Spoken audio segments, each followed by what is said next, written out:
So, I've watched it, I've rewatched it, and I don't know what to feel about this episode. I could agree with the general consensus from the fandom, which would suggest that it's merely an average episode, but I don't know if average is the exact word that I would use. What do I mean? Let's talk about it. Ah, yes, the Dragon of the Hour. I have heard everything said that there is to say about Spike in this episode, ranging from how he was out of character, or that he was regressing in personal growth, to him getting off with too light of a punishment. Personally, I think Spike only had one flaw in this episode. How dare he call himself a princess without at least growing a pair of wings and dividing half the fandom? Ah, memories.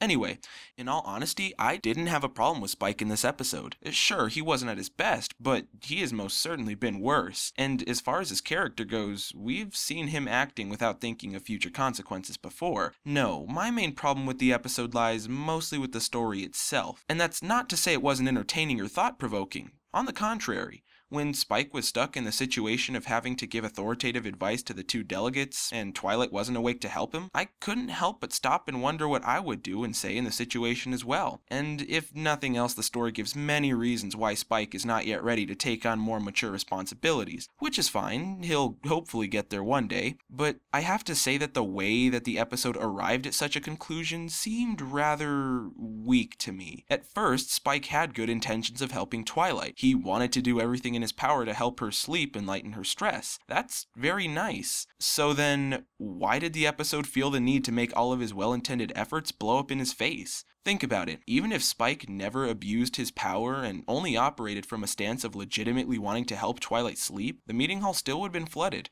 The pony still would have gotten angry, and he still would have had to make up for all of his mistakes. So then, what was the point of even including Spike taking advantage of the fact that he had friends in high places? Did it affect the outcome? No. Did it further his character? Not really. Did it have any reason to be in the episode? No. This is why I can't give the episode an average rating, because if you take away all the filler, it's just a short story about Spike screwing up while Twilight was asleep. It's for this reason that I don't believe Spike needed a punishment. Yeah, he screwed everything up, but he was only acting on orders that Princess Cadance gave him. Orders that he took very seriously. Of course, there still are people that say that he still ended up abusing his power and he still needed some form of punishment. And yes, I see where you're coming from, and I would normally agree with you. But recall how Spike abused his power. He told ponies that it was ordered by the princess to get a free massage, a cupcake, and a self-portrait done of him. Does that really warrant any grade A punishment?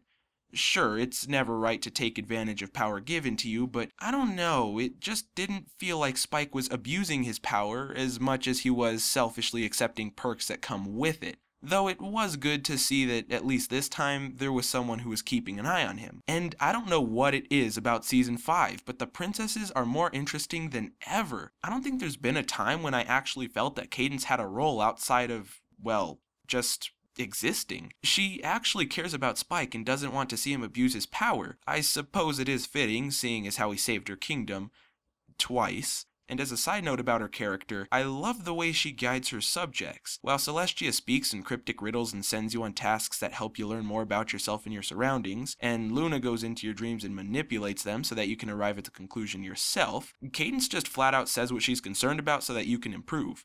Wow, her way sounds much more simple when I put it like that. Either way, it's nice to see another teaching style by one of the princesses. And it's for those reasons, and, well, the fact that she was the only pony to actually do something, that this episode's Pony of the Week award goes to Princess Cadance. You actually did a thing. Have a trophy. Now time for the official score.